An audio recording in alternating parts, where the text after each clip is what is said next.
Welcome. Thank you to everyone joining us online and here at the ASU California Center in the historic Herald-Examiner building. With great respect, Zócalo Public Square acknowledges the Yuhaviatem, the first people of this ancestral and unceded territory of Yaangna that we now know of as downtown Los Angeles. We honor their elders, past and present, and the Yuhaviatem descendants who are part of the Gabrieleño Tongva and the Fernandeño Tataviam nations. We recognize that the Tongva are still here, and we are committed to lifting up their stories, culture, and community. As Ku'uyam, we recognize our responsibility and obligation to care for their land. Hello, everyone. I'm Moira Shuri, Executive Director of Zócalo Public Square, an Arizona State University media enterprise. At Zócalo, our mission is to connect people to ideas and to each other. Everything we do is free, and everyone is welcome. We publish original writing and present conversations like this one. You can find us at zocalopublicsquare.org, on podcast platforms, and on YouTube, so please subscribe to our latest programs. Welcome to the annual Zócalo Poetry and Book Prizes. Thank you for joining us to celebrate as a community again after more than 2 years. Tim Disney has championed these awards. With his sponsorship, we have increased our prize money and are able to expand our poetry recognitions. This entire event has been made possible by his stewardship and generosity.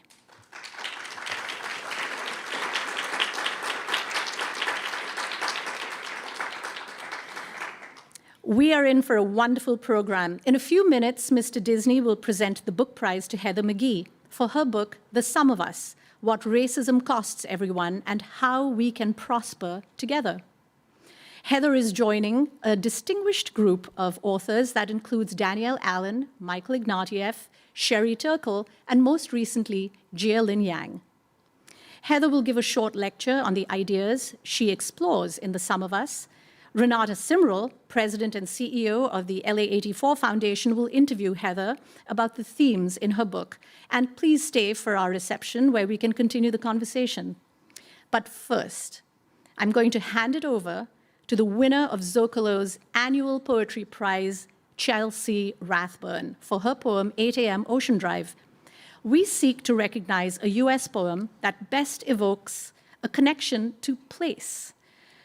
Chelsea's poem, 8 a.m. Ocean Drive, transports us to Miami's South Beach to observe a rare moment of early morning quiet in a city most of us know for its glamour and nightlife. Chelsea, who's originally from Miami, is the author of 3 collections of poetry, and in 2019, she was appointed the Poet Laureate of Georgia.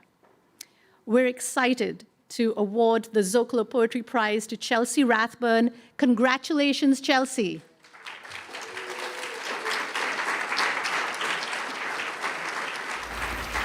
I'm Chelsea Rathburn, and I'm honored to have been awarded the Zócalo Poetry Prize.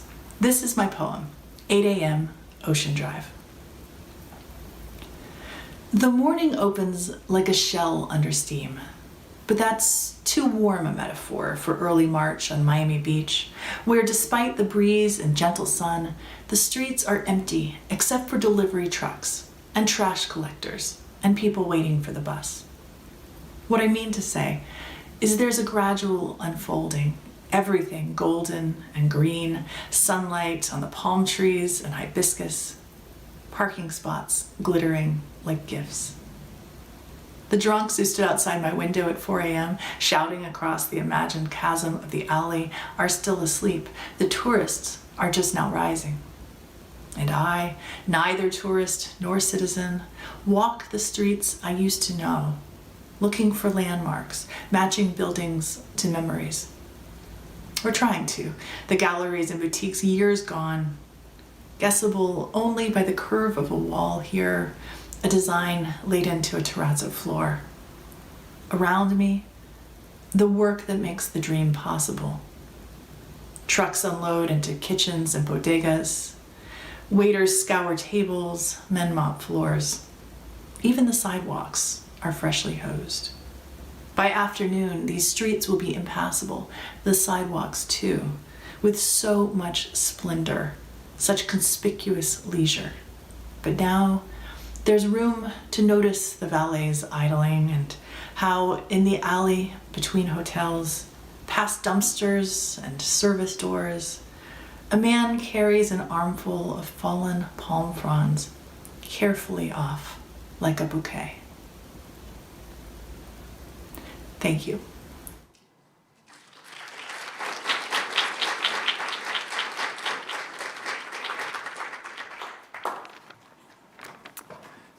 That was beautiful. Congratulations, Chelsea. I have notes. Good evening. My name is Tim Disney. I'm proud and pleased to sponsor this year's Zócalo Book Prize and Poetry Prize. For 12 years, Zócalo Public Square has awarded its annual book prize to the author of a nonfiction book that best enhances our understanding of community and the forces that strengthen or undermine human connectedness and social cohesion. I'm honored to present this year's prize to Heather McGhee for her book, The Sum of Us, What Racism Costs Everyone and How We Can Prosper Together. For me, this book stood out for its compassion and optimism, while never shying away from its stark examination of the pathology of racism. The widely quoted swimming pool analogy in the book, and I'm referring to the phenomenon of communities tearing out public pools rather than sharing them with others in the aftermath of civil rights legislation, was particularly effective and meaningful. It's been widely quoted for a reason. To make that choice, to tear up your own pool so that somebody else couldn't use it, is so manifestly wasteful, petty, small-minded, and self-destructive, almost comically so. And yet I think that all of us can relate to that feeling and have acted on it at times on the playground as kids and in more dressed up ways as adults. At the same time, we probably have all regretted that and made amends for that and shared the thing that we withheld or atoned for our transgressions. This really brought home to me that this problem is in all of us, that it arises from us. And as Heather so compellingly demonstrates in her book, so does the solution. Heather, as we know, is a leading scholar of economic and social policy, the former president of Demos, a think tank, and currently chairs the board of the online racial justice organization Color of Change. We are super excited to recognize her work today. And now I am pleased to present the 12th annual Zócalo Book Prize to Heather McGhee.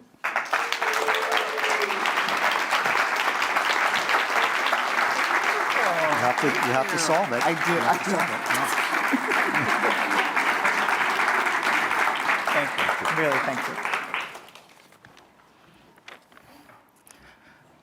This is so exciting. Thank you so much, Tim. Thank you for your support, your vision, for making sure that this beautiful mission of Zócalo Public Square is one that is carried through letters, and that people who share that vision and that mission receive the kind of support and applause for putting it forth boldly at a time when rancor and division seems like the spirit of the day. So thank you, Tim. Thank you so much. Thank you to all of the judges. Thank you to ASU, to Moira, to the staff who's put together this beautiful event. This is very, very cool for me. This is an in-person award ceremony. It's wonderful. So thank you for being here.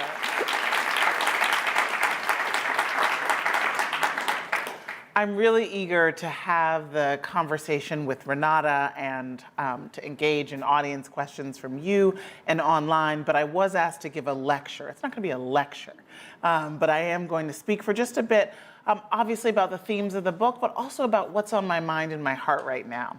So The Sum of Us came out in January, I believe, of 2020. I finished writing, 2021. I finished writing it in November of 2020, right when we found out who would be the victor in the November election. And as you may recall, that was a moment of great optimism and a sense that we had come together, that a multiracial, anti-racist majority had defeated the politics of divide and conquer, that we were coming off the heels of a summer that had seen the largest social movement in American history, and that we were going to be able to put right what was broken. Then January 6th happened. I choose to remember that week also that January 5th happened, where Georgia sent a Black man and a Jewish man to the United States Senate. And all of this, these steps forward, these extraordinary refilling of the pool of public goods, the child tax credit, the kinds of moratoriums on rent and foreclosure, the pause on student loan debts, that frankly has been the government doing more things to help more people than I have seen in my lifetime.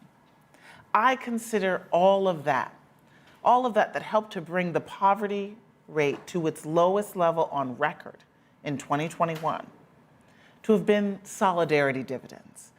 Now, as Tim said, the idea of the drained pool, that self-sabotage, the cost of racism to everyone, has definitely been the sort of metaphor at the heart of the book, and it's been what most people have taken away from it.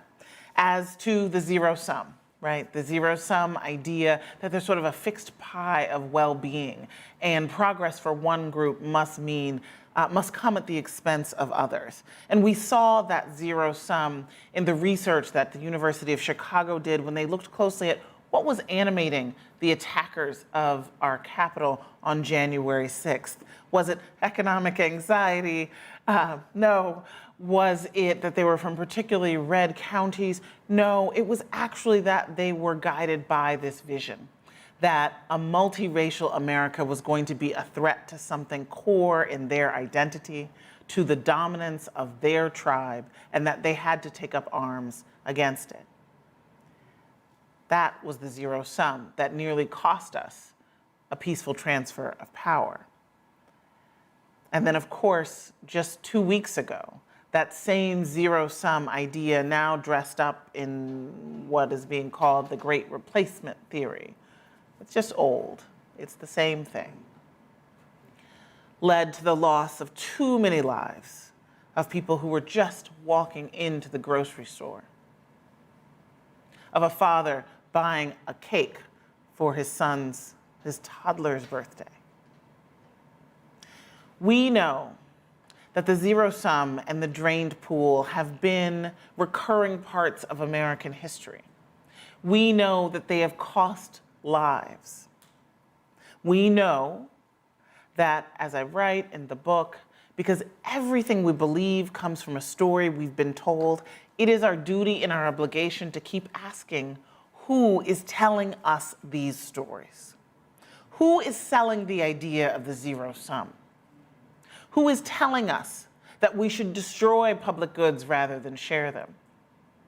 And how are they profiting from selling those ideas? And ultimately, this is the idea that gives me hope. Because if we think that we as Americans are all just out here at each other's throats, that we are constantly going to be at odds, that we are bitterly divided, then maybe it's possible to give in to the idea that it is a zero sum, that the only way to conquer racism is for one side of the divide to be defeated itself. But if you think about the fact that it has always been a narrow, self-interested elite who has sold these ideas of the zero sum, of the racial hierarchy, the false notion that some groups of people are better than others. That idea has been sold for profit by a narrow, self-interested elite, and they're doing it again today. And so they are who we have to hold accountable. And in the breach, we can reach out. We can recognize that our story of solidarity across lines of race and origin can and must be stronger than the story of the zero sum. And that ultimately, that's what it's all about. Whose story is loudest in the ear of the American mind? Who is making meaning of what's happening, of all the momentous changes that are going on in our society? Who is saying what it means that we will soon be a country with no racial majority? Is it a great thing? Is it a fearful thing? I think the answer is it's a hard thing. And we have to work at it every single day. And that's why now, nearly 2 years into the sum of us being in the world, 5 years into it being in my body and in my mind and in my heart, the idea of the book that is still stuck with me, that I still haven't exercised fully yet, is the idea that concludes the book. And that's the idea of the solidarity dividend, of these gains that can be unlocked, but only when we link arms across lines of race and origin. For the past 9 months or so, I have been back out on the road. I have gone to nearly a dozen different parts of the country to collect news stories of cross-racial coalitions, the kind that are in the book. But this is in a different medium. It's for a podcast. It's an audio documentary. I have been to rural Nevada, back to the streets of Lewiston, Maine. I've been to Memphis, Tennessee, and Kansas City, and Manhattan Beach, California. And I've been collecting these stories with an extraordinary team of producers who have taught me so much about a medium that I frankly didn't quite know enough about when I signed up to do this project. They have been helping me shape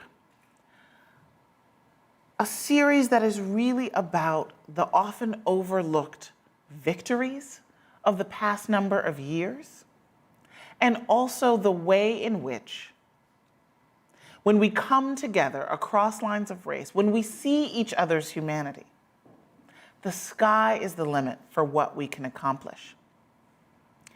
So one of the most common questions that I've been getting as I've been talking to people about the book, virtually mostly, but sometimes in person, is what gives you hope?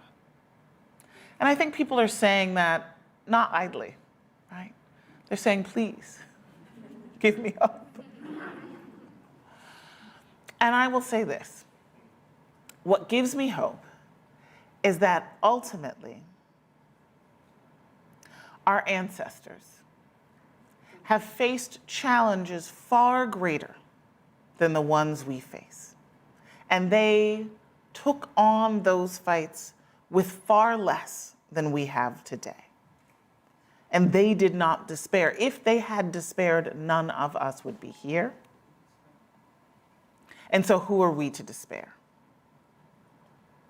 What gives me hope is that even though it is not wired for the algorithm, even though it does not create more outrage, more attention, more clicks, and therefore more profit, in every corner of this country, ordinary people are doing extraordinary things for and with one another. And it's those stories, those examples that we have to lift up. We have to lift them up because we are social creatures, as this pandemic has reminded us. We are social creatures whose minds are wired for story, who follow what we see, who are looking around us at a time of great change and tumult to see where are we going? Who are we? What can we be to one another? And so, yes, there is a sense that the outrage, the antisocial behavior, the screaming at school boards, the refusals to wear a mask when it is required, when it is helpful to your neighbor, when it could save lives. The violence, the rhetoric, the demagoguing. It's hard not to look at that because it's astonishing and because it sells in our media infrastructure. But that is not the story of our people. That is not the story of our people. The story of our people, just as much as all of the pain that I recount in The Sum of Us, which readers have told me has sometimes been hard to read, that they've had to put the book down. And I certainly, as I was writing it, often had to step away from the computer, had to take a walk, had to play with my toddler. But those truths, those inconvenient truths, are important to know because they help you take account of how strong we are, of how many heroes have come together to bend the arc of the moral universe towards justice. They have done it together. And here's a little thing that we don't often talk about. All of the moments of great social progress led by women, indigenous people, people of color, Black people, have always had some co-conspirator by their side, have always had someone who was not the most impacted, who was willing to be there, often to give their lives in service of that struggle. Those are the American heroes we need to lift up. Those are the stories that we need to elevate, to remind us of who we can be for one another and to one another. And so that's what gives me hope, is that those people actually are more numerous today than they were 5 years ago when I started this journey. That is part of why you're seeing the fight today is not about laws and policies when it comes to racial justice. It's about trying to get us to unlearn what we have learned over the past number of years, to go back to sleep, to ban the ideas, the knowledge, the books, the thoughts, because that is reminding us of the power of the human heart to change the course of history when it makes a simple agreement with another human heart. Thank you.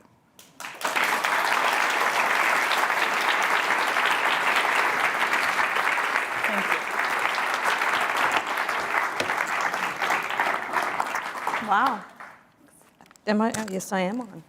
Thank you. Thank you. Thank you for writing this book and your 5-year journey. My husband will tell you, who is in the audience, I carry that book around. It was very powerful.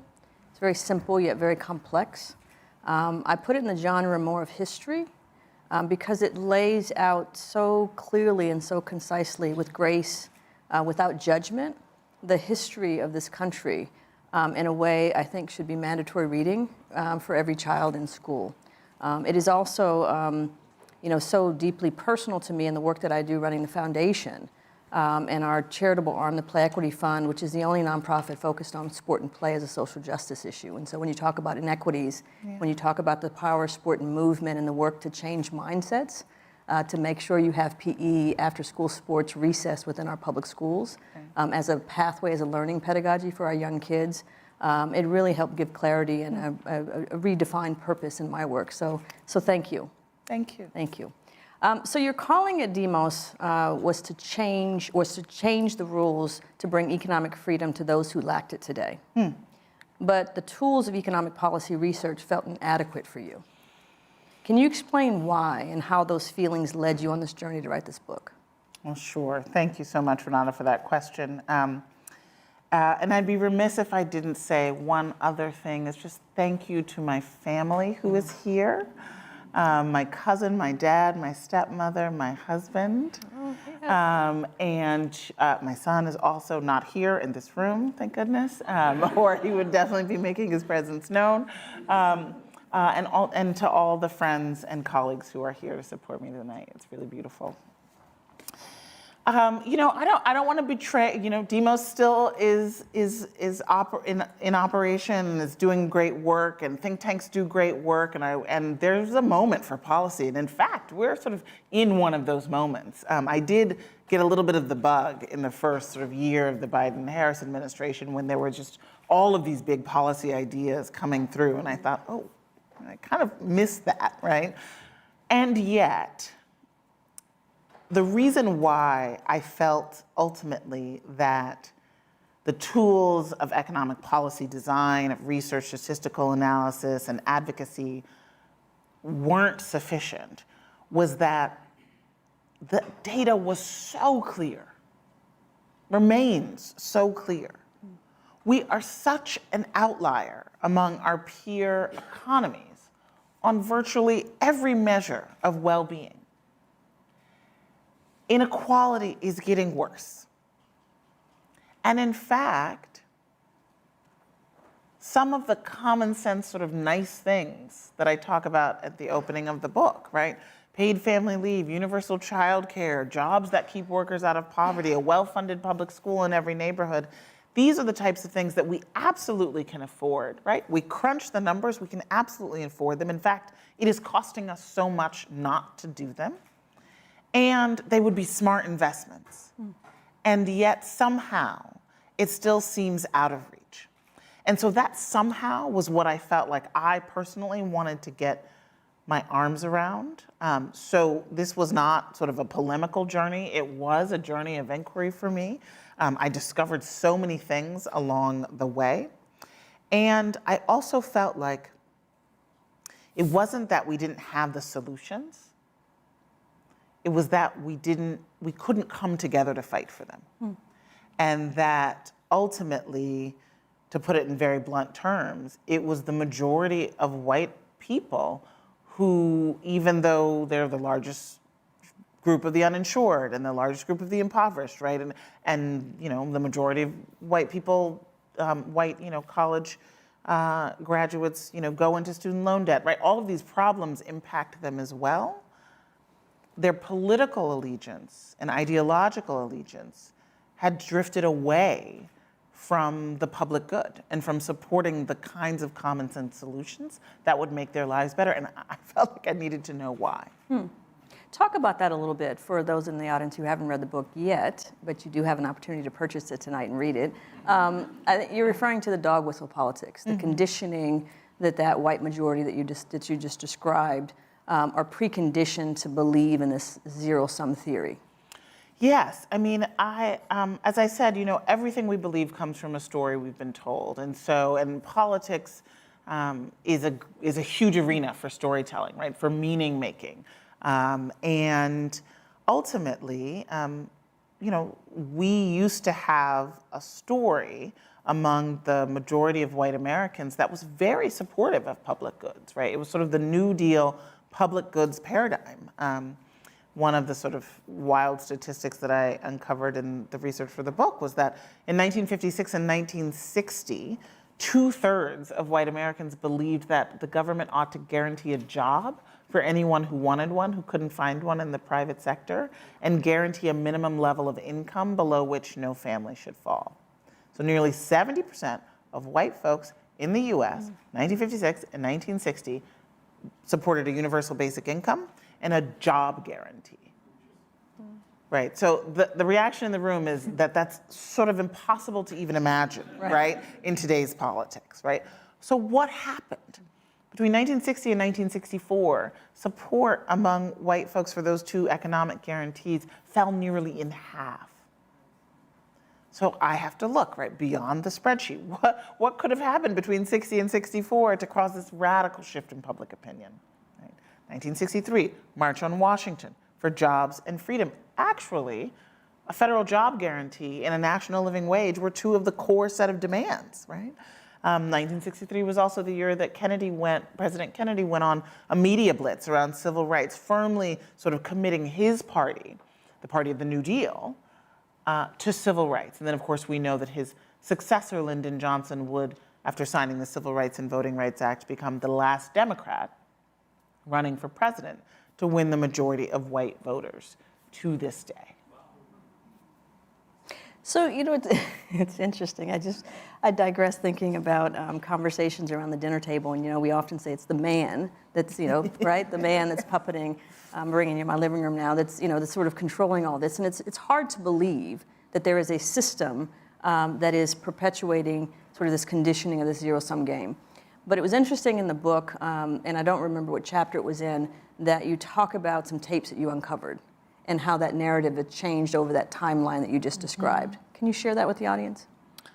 The tapes that I... Yeah, the tapes about, how, I think it was Lyndon. Oh, yes, I know what you're talking about. Yes, right? Yes.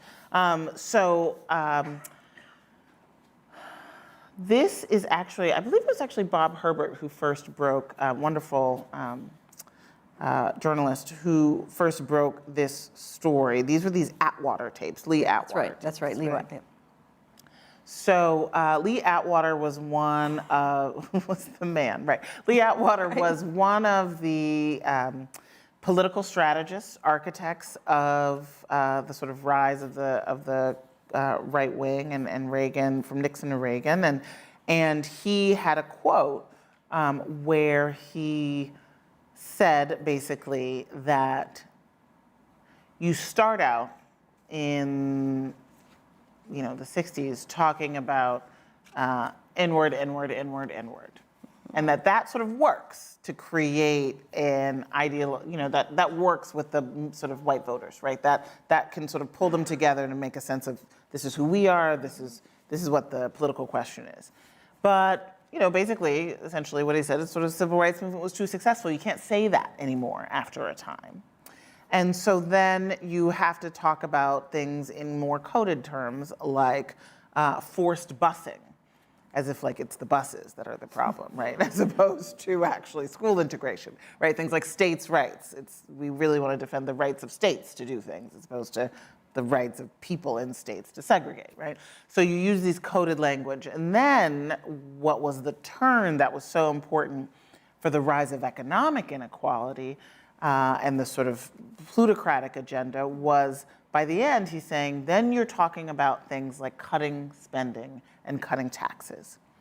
And of course, everybody in his audience knows that what you're talking about is government, which has now been on the side of Black people since the civil rights movement and this sort of political story. Black people get hurt worse than whites, but you don't have to mention race at all. All you have to talk about is cutting spending and cutting taxes, right? So that was, in a very succinct and colorful, paragraph quote that I just paraphrased, a way to explain drained pool politics, right? How we got from fear of integration to fear of government itself, to resentment of government, and therefore withdrawal of support among the majority of white voters for the kinds of public goods that helped to create a whites-only middle class in the New Deal period. And so that's another story that I tell, is how the pool was a whites-only pool, as was the middle class, because of all of these phenomenal, generous public goods, from Social Security to the GI Bill to the massive investment in housing that were created in the 30s, 40s, and 50s, back when government was a great thing. And everybody loved government. I mean, not everybody, but there were so many beneficiaries of it who, are still enjoying intergenerational wealth today, but are now politically opposed to those kinds of public goods now that they would be furnished on a more equal basis. So as a Black woman navigating these systems of inequity and injustice, that's just huge chasm of need and despair, have you always talked about or delved into race in your work? No. I mean, yes, but no, not as the primary piece, right? So I've come to joke about this now because when I was growing up, my mom was a race man, right? My mom was, my earliest memories of her were teaching a multicultural education curriculum when, like flying all around the country to train teachers on multicultural education in the 1980s, right? And she, would go on to always have racial equity at the heart of her work and be the architect of the Truth, Racial Healing, and Transformation framework. and all of this, right? That's been sort of her work. And I think, you know, maybe a little bit of me was like, I'm going to do a different thing, right? It's a mom's thing. I'm going to do another thing. It's kids, right? Right, it's kids, right? No, I'm going to, I'm going to be a class person, right? I am going to look at the math. I am going to do the thing, frankly, that is less expected of a Black woman, right? To go into economics and to, you know, geek out on financial regulation and to really see how the economic rules are what, you know, make everything possible or impossible. And I do feel that way. You know, it is very clear to me that, you know, today's lived experience walking block by block through any community has to do with economic policy decisions made 10 years ago, 40 years ago, 80 years ago, 400 years ago, right? And it's very clear. That said, I sort of kept tripping over race. And in the very white world of economic policy think tanks, having to help my colleagues understand the way that so many of the head scratchers of what they were working on, right? Why have we stopped funding public college just at the time when college becomes essential for a middle class life, right? Like, why did we do that? You know, and you can sort of run all the analyses you want, but it's like the why, not just the how. You know, how did we go from a 90% marginal tax rate on the last dollar to, you know, our billionaires paying little to nothing in taxes? Like, we understand how, we know when this policy changed, but why? And that was where I felt like if we weren't really looking at the core question of who we are to one another, the core question of race in this highly racialized society where policy has been so explicitly racialized for most of our history, then it's not that we didn't have a racial equity lens, it's that we had blinders on and we needed to take them off. Would you say most of our history or all of our history? I mean, well, when I say most of our history, I'm talking about explicitly, you know, using redlining maps, right, until a generation ago. I am talking about explicitly saying these are the neighborhoods that will be erased and destroyed by eminent domain. I'm talking about, you know, the kind of stuff that, frankly, most people put in black and white. And most people put in sort of colored water fountain days.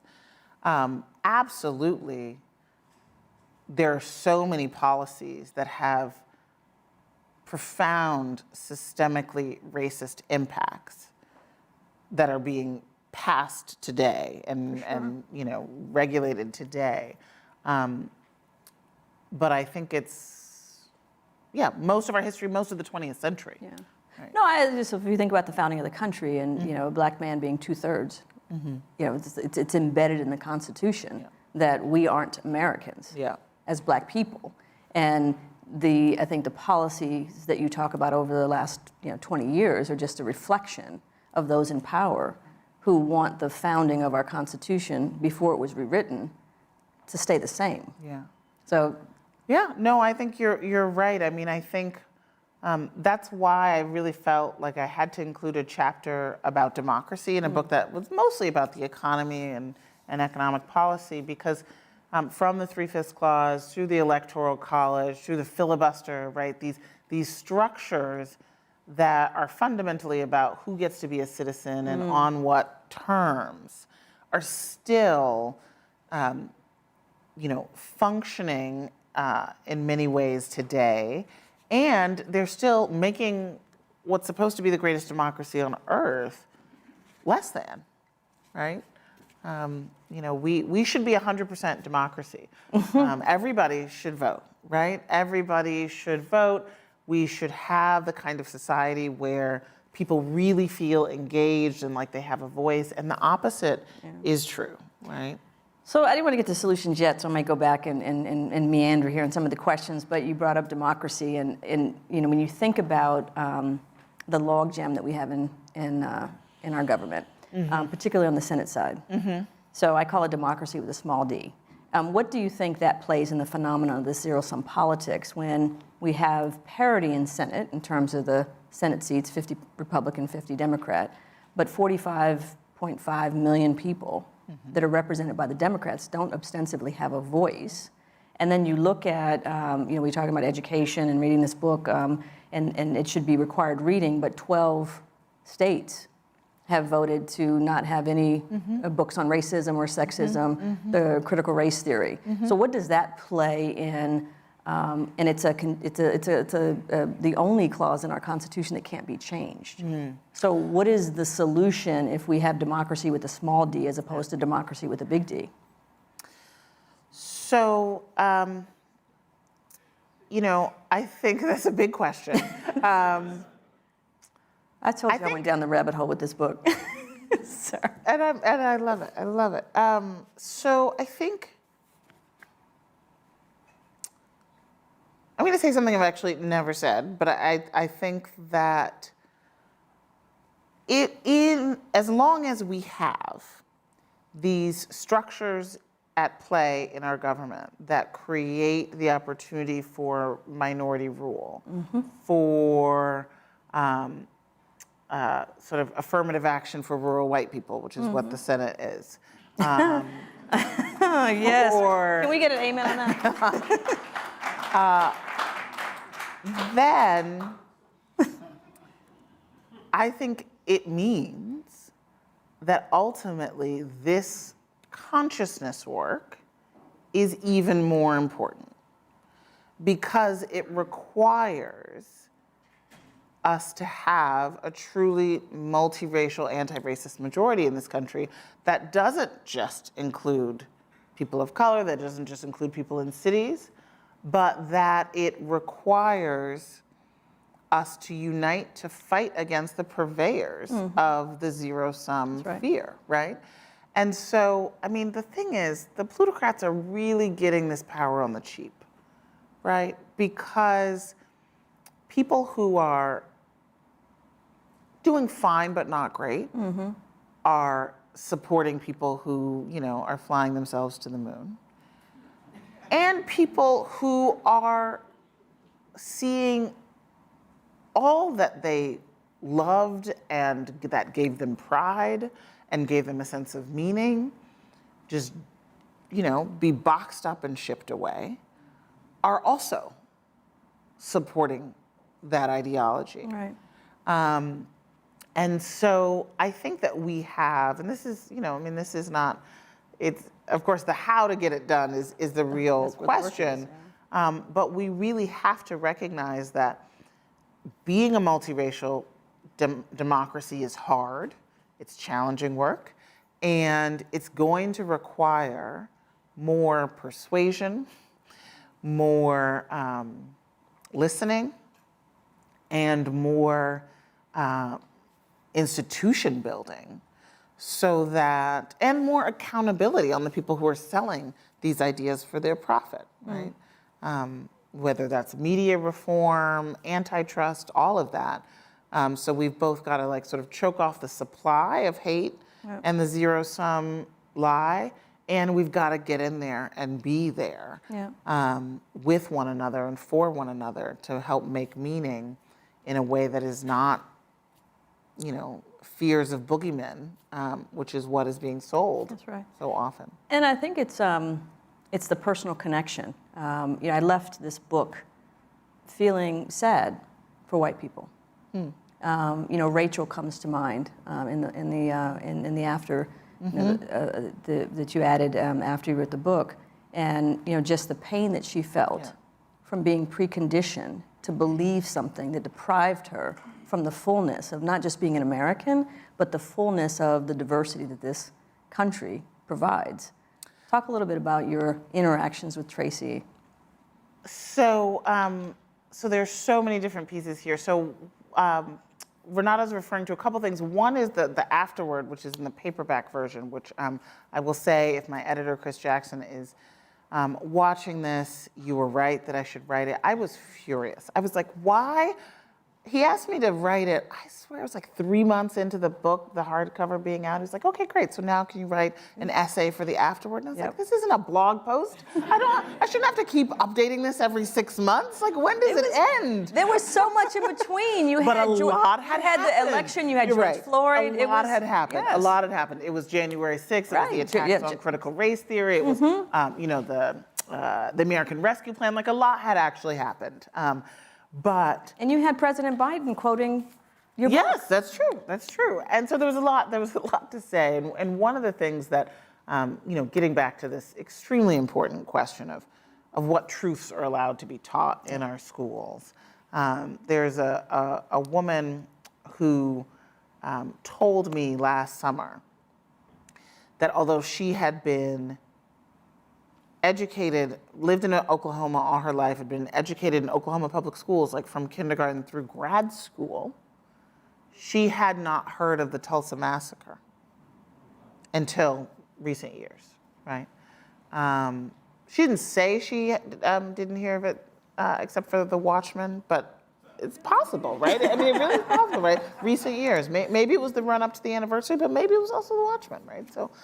So she felt robbed. Yep. She felt lied to. She felt furious that a huge piece, not only of the history of her state and all of that, but also an explanatory piece for the disparities that she recognized driving through Tulsa as a child, right? And that's the missing piece, right? If you don't know the history and you see the disparities today, what sense do you make of those disparities? You blame them on the people who are suffering. Yep. And then that means you create this alienation, which then gets exploited by the powerful, right? To say you don't want to be them. And they've done something wrong. You are better than them. Mm-hmm. And so that's what I think is the power of knowing our history, is to know why things are the way they are, and that they can be changed too. Right? Because if there is just something, if Black people are just allergic to money and we just can't hold on to it, then what But no, once you know that Black Wall Street existed and that it was firebombed, and then that which I did not even know, even though I'd known about, right. But I did not know that the Greenwood neighborhood in Tulsa rebuilt and was then destroyed again because of the highway system. And as I've been traveling in the country for this podcast, the story of the highways destroying these beautiful, thriving Black neighborhoods that you see the photographs of it, it just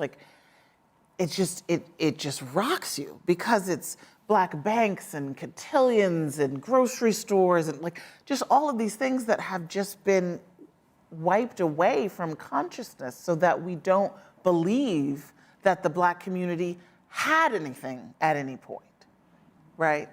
And so, anyway, so that the violence that is done by making us not know why the disparities exist today is something that this white suburban woman said, I felt robbed of not knowing that. I felt like someone lied to me and I'm mad about it. And I felt her reaction was interesting, because I think in my experience, and you chronicled this in the book, I was also, another data point I was just mind-boggled by, is that 8% of school-age kids realized that the civil rights was about slavery. The Civil War was about slavery. Yeah. But it's that she didn't feel shame. She didn't feel as if it was something that she held blame for. And I think part of the hard work you talk about that we have to do is, how do we approach the reality and the truth of our history without feeling shame? Yeah. You talk about Ruby, the 6-year-old who integrated, the schools. I'm forgetting her last name. Bridges, yeah. Ruby Bridges, and that she, the 6-year-old can integrate a white school, but white people can't read about their history of this country. Yeah. So you really talk about, and I think it's in the context of storytelling, right? You shifted from being an economist and putting up data, and people weren't paying attention to the data. And I found what most compelling in your book was the story of people. the story of diverse people fighting for $15 minimum wage. How do you, though, scale that level of acceptance, truth and reconciliation, when the average citizen has a high school graduation rate? I mean, is that a high bar to expect us to accept our history and then to be able to move toward reconciliation? I mean, it really is the question, Renata. So that's where we come back to organizing, right? That is where, honestly, as I taught myself labor history, because it certainly wasn't, offered in my education, that's where I found myself deeply inspired by the ability of worker organizing over the course of the 19th and 20th centuries to get to massive scale. And W.B. Du Bois, who, I quote in the book as talking about the wages of whiteness, the sort of the psychological wage that very often white workers will accept rather than be united with workers of color to get a material wage. They'll accept the idea that they're just better than, even though that is a tool that the boss uses to divide and conquer a workforce. He talks about that, but Du Bois also talks about how there was no other, I'm paraphrasing here, there was no stronger force for the alleviation of prejudice among the masses than labor unions. And, he wrote that 100 years ago. And just recently, there was a great big study about how labor organizing diminishes anti-Black and anti-brown prejudice among white workers, right? And we have been, at various times in our country, massively at scale with worker organizing, where, this word solidarity that I love so much, that Manuel Pastor loves so much, his great book called Solidarity Economics, is not a word that most people in America say that often, but if you're in a union, you do. Yeah. Right? It's a word that has meaning because you know what it means, which is we stand together, we fight for each other, and we win together. You have a common purpose. Yes, that's right. And of course, right now, we're experiencing this beautiful resurgence of labor organizing, of worker power, of worker leverage and collective bargaining. And it's interesting that it's much of it is Black-led. Yep. And much of it is coming outside of the traditional labor unions of the 20th century. And I think there's something very interesting about that, whether it's Starbucks or Amazon. Yeah. One of my first organizing jobs was USCW 770. Both my parents were in the clerks union, so we were on the picket line strikes. They did not cross the picket line. I have like 500 questions left, but I only have time for one. So, you talk about W.E. Du Bois, and I'm paraphrasing, but there's more that binds us than divides us, and that when you find those opportunities where we can see our shared value and what we have in common, then that's when we can realize the solidarity benefit. So where do you see the greatest opportunity to create these bonds when we still have very segregated schools, communities, politics, and even play, in the work that I do? Where do you see the greatest opportunity for us to achieve that solidarity? Understanding that's a lot of work and that it's a long art to get to that justice that we so desperately seek. Well, I will say, just with respect to your work, I love, right? So the cover of the book was something I felt very strongly about, and there's a young reader's version that's coming out at the beginning of next year, that has, which I'm so excited about. It's so excited. It's a middle grade version of the book. Smart middle grader, I think. As I'm reading it, I'm like, okay. But it's a middle grade version of the book. And we kept basically we sort of zoomed in on the kids playing. Because there is something about the innocence of youth, the sort of joy of play across lines of color, and the way that children should see no stranger and know no stranger. That's just so powerful. I actually think, in answer to your question, just briefly, that it really is the most hope that I have is in worker organizing. Because when we look at the service sector, the retail sector, those are multiracial workforces. Those are often now people who have college degrees, who are stuck in jobs that are pay less than $15, and they want to make them better. And the spark has been lit. Yeah, no, it's certainly, I can speak for both my husband and I, with our parents being in unions, that it helped them both buy homes that wouldn't have been afforded otherwise. You know, just a point on the cover of the book. I was really drawn to the cover of the book, and one of the largest programs we have is a Learn to Swim program. So we work to teach third graders how to swim. And it always dawned on me is why is there the gap between white kids who can swim and black kids, black and brown. It's not just black kids, but primarily black kids don't swim, and it's the #1 cause of drowning in this world. And so it was really interesting to me. It was the closed public pool, which the impetus for that closed public pool was a black boy drowning in a river because he couldn't swim in the local pool. So, like as I said, it had very personal attachment to me reading this book. So thank you again. I think we're going to turn it over to audience questions. I have a couple from the YouTube channel, and those who do want to ask live questions, if you can just go to stage, I guess that'd be your stage right, my stage left. So some of the online questions is, what did you learn from visiting Bruce Beach? Oh, great. Does everybody know what Bruce Beach is? Maybe explain that a little bit. Sure. Okay. So this is great. So I think because I mentioned that I'd gone to Manhattan Beach. So for the podcast, which by the way is going to be called The Sum of Us, and it comes out at the end of July. One of the episodes is about Manhattan Beach, the town right up the road, down the road. Thank you. Right down the road, right south the road. Here in LA County, and the story of one of the founding families of Manhattan Beach, who were a black couple named Bruce and Charles and Willa Bruce. And they had a beach resort there in 1912, was when they first bought the land and developed it over the course of the next decade or so. And it was this sort of black beach-going paradise in Manhattan Beach, which if you all know, Manhattan Beach is not today a black beach-going paradise. It's a beautiful town, lovely. The sort of beach area is 99% white. And yet, if it hadn't been for the Klan violence and then the decision by the city council to use eminent domain to seize the property and create a public park, which for 30-something years was nothing, and this is the thing that I learned by going back there, we would have had a thriving black surf culture. I went surfing with this amazing group called Color the Water, who helps people of color surf.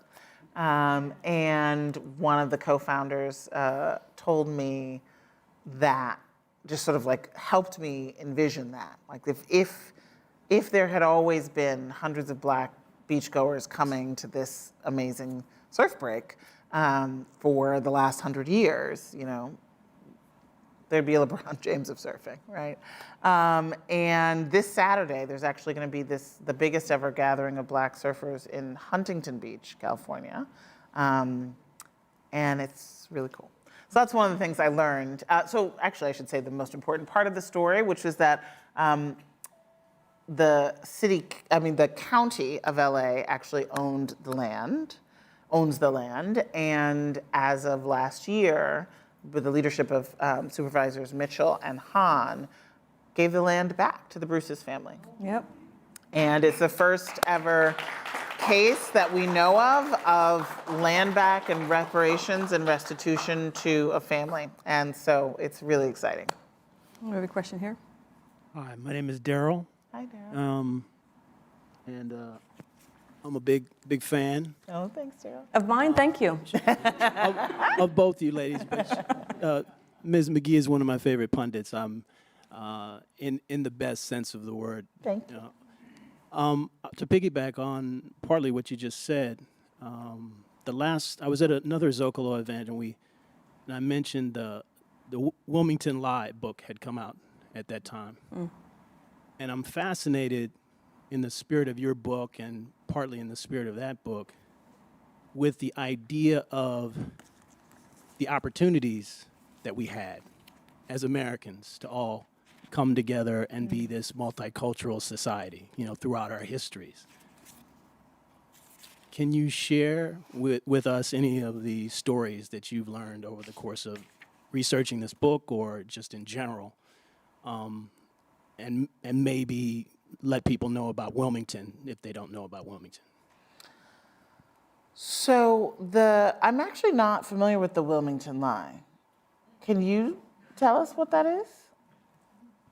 Okay, so the book Wilmington Lie was, at the time, Wilmington, North Carolina was one of the most progressive and economically powerful cities in the South. And it is a town, it was a city that basically was decimated by white supremacy. It was the first, I shouldn't say first, it is the first documented in modern times American coup, in which multicultural leadership, black and white leadership, black and white middle class, police officers, elected officials, based on a strategic use of white supremacy, ran out the leadership, ran out, much like Tulsa, the people who had economic businesses in town, blacks, and basically took Wilmington over and basically destroyed what was something that was working towards a real multicultural American society. Thank you. Yeah. I think it's the power of the narrative. I think the storytelling and changing that narrative and lifting up those stories. The fact that we were able to talk about Wilmington and Broad Beach and Tulsa, I think it starts to change that consciousness. So thank you for sharing that.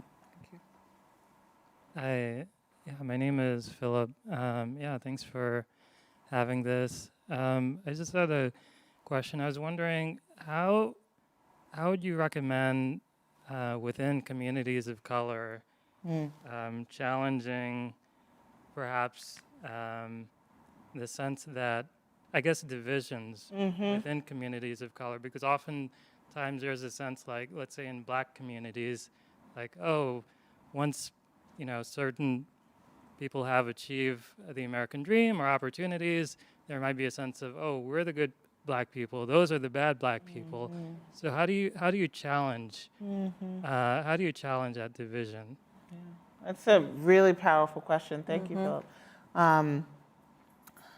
Whether it's, class divisions, respectability politics within the black community, whether it's, we talk about people of color as if that is a community, and California is, here to show us that it is not yet, right?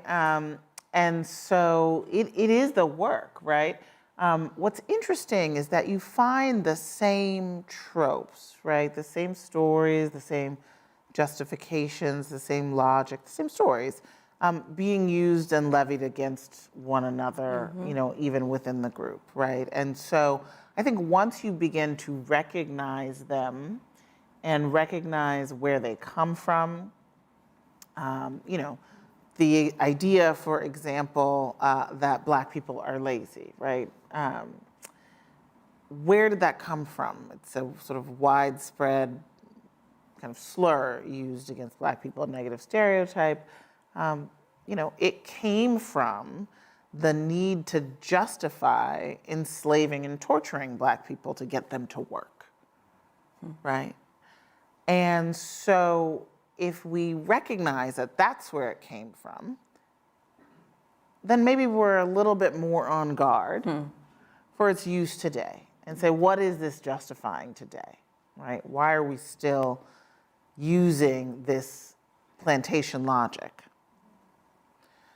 So I think part of it is recognizing the tropes, and that's why, again, like as the cultural conversation and fits and starts and excesses and missed opportunities has raised consciousness among all of us about the way that racism courses through our society today and about our history.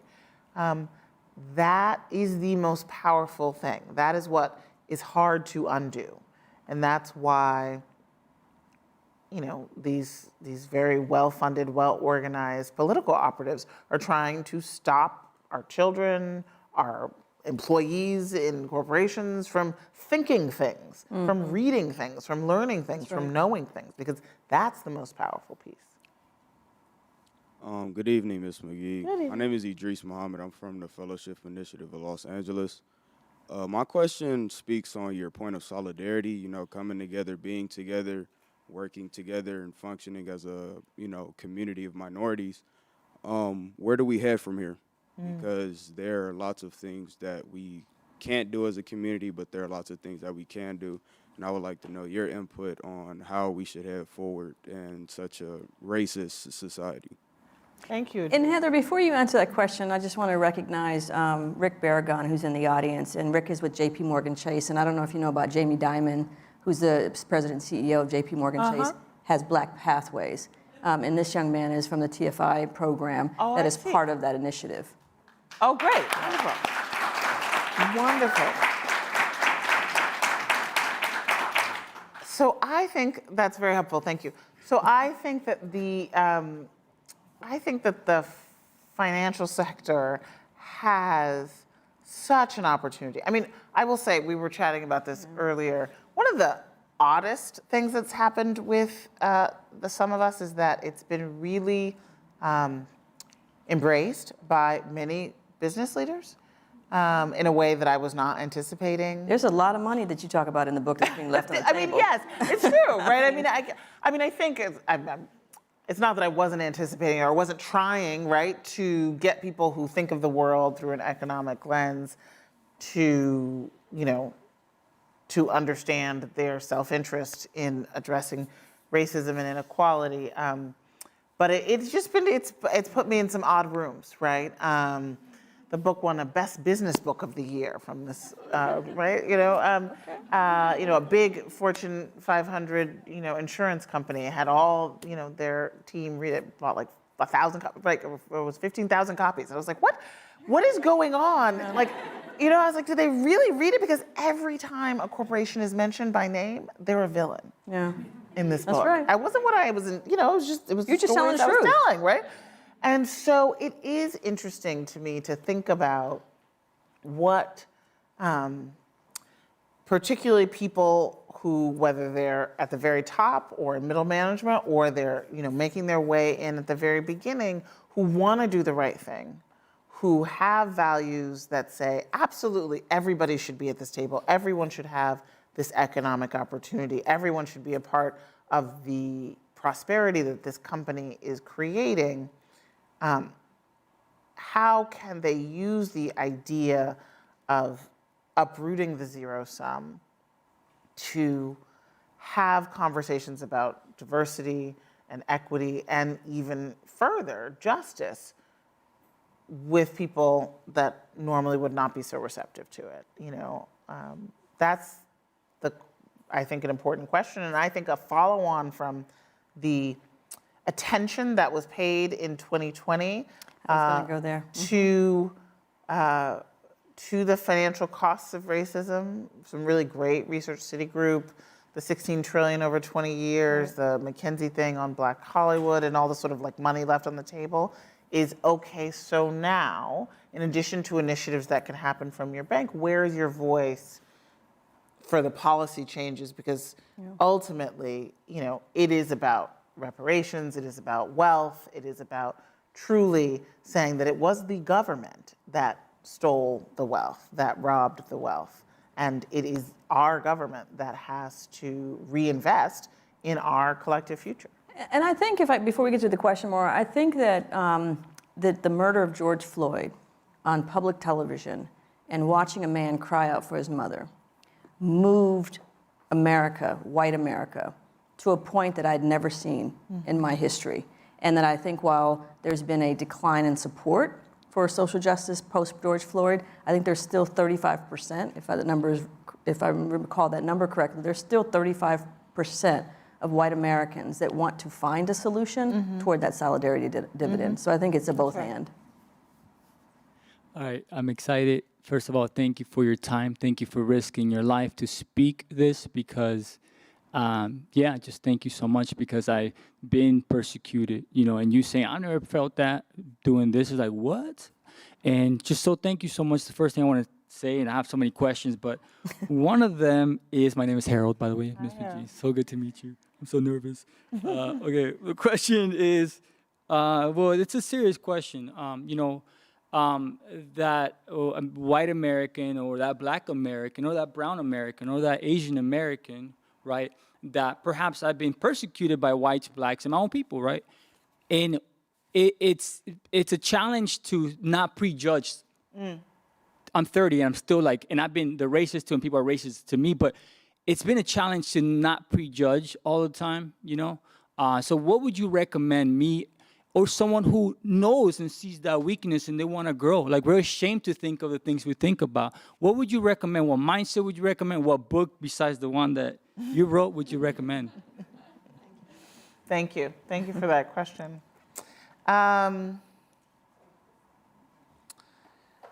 So I would say we all have biases. It's not possible to live in this world. First of all, it's not possible to be human to understand the millions of pieces of information that are coming into our brain all the time without categorizing, without creating links and associations between what we're seeing right now and something we've seen and known before, right? That's just how the mind works. It's important for us to function. To take these mental shortcuts. It says, this is a man over there. That's what that person's like. These are flowers. I'm not really thinking about the fact that they're peonies and roses. I'm just, looking out the corner of my eye, I see flowers. There's a meaning there. Ooh, nice, right? Keep it going, right? We can't stay and dwell and take on each individual, sort of try to gather enough information to make individual judgments about things and people on all of their merits, right? That's just not the way the brain works.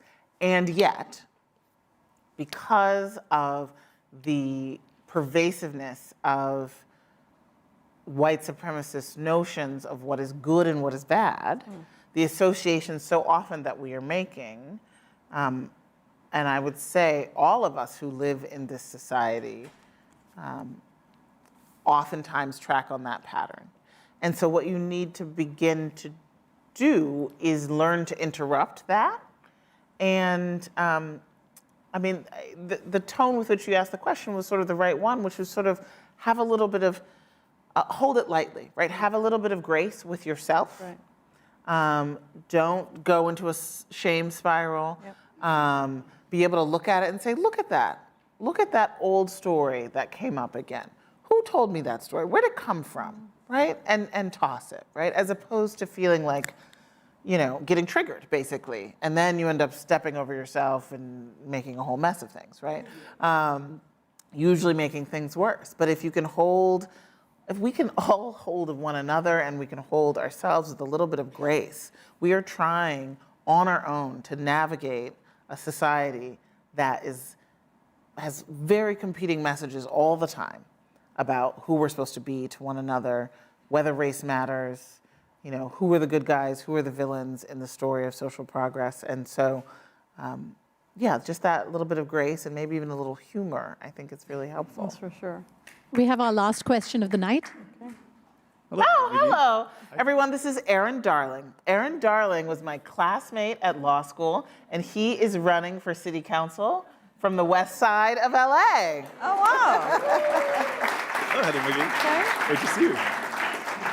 My question for you is, especially since 2016, we've seen a transition from kind of the pernicious dog whistle politics to explicit white nationalism. Yeah. And so what are your thoughts that in response to explicit white nationalism and the growing threat to our democracy that it poses, that there is a perhaps increased chance of kind of multiracial organizing Yeah. because the threat is now even looms greater.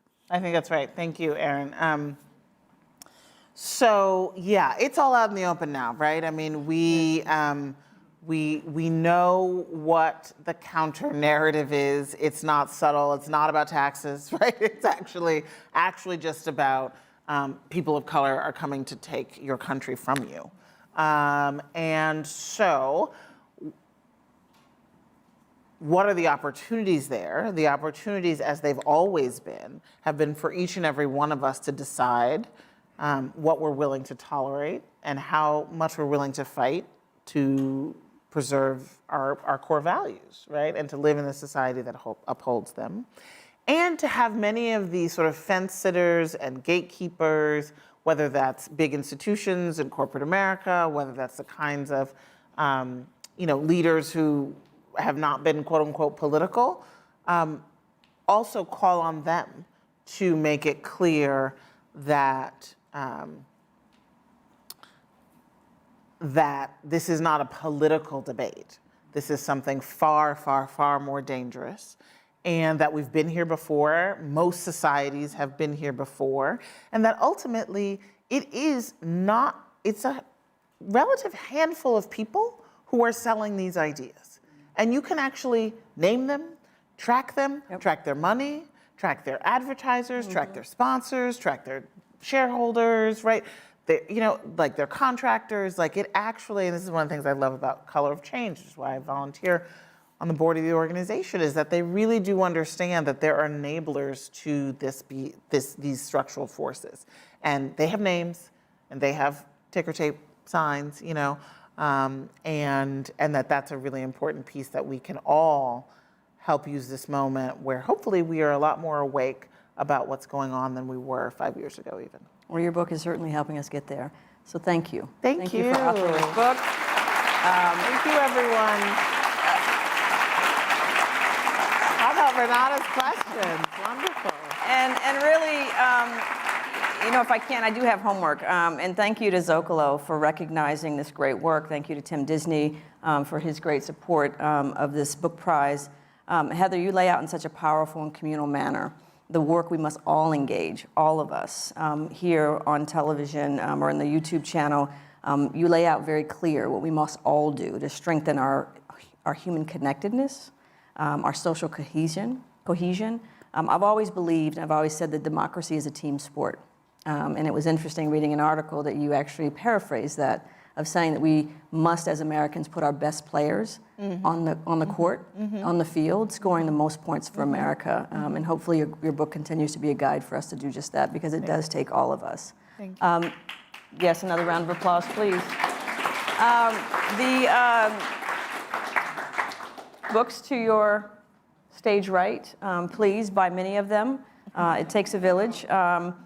Join us back here at Zócalo in July. In the meantime, please register for the newsletter and the podcast so you can continue to be engaged in the great work that Zócalo Public Square does. So thank you for joining us. Have a good evening. Well done. I need to sign that for you. Yes.